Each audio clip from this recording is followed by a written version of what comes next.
Luluto tayo ng chicken dark sauce. Ayan. Linagyan ko siya ng 5 spices. Yung kwan ng magluluto tayo ng chicken dark sauce. May manok ako dito. Minarinate ko siya ng spices. At ngayon, nagkakaramels ako pang luto dun sa chicken.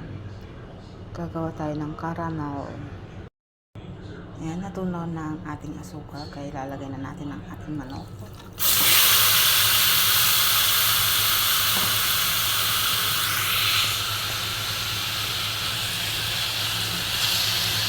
Haluin lang natin.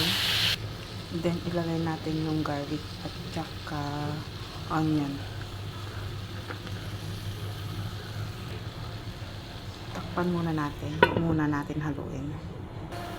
Lagyan na natin ng light sauce. Dark sauce. Lagyan natin ng oyster sauce. Ang bango. Tapos haluin natin. Naamoy ko na yung caramels niya. Ang bango. Then, mag-add tayo ng tubig.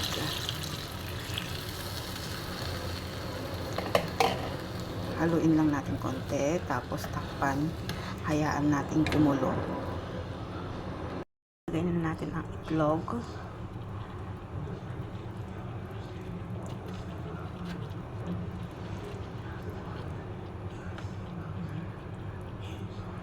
Ayan.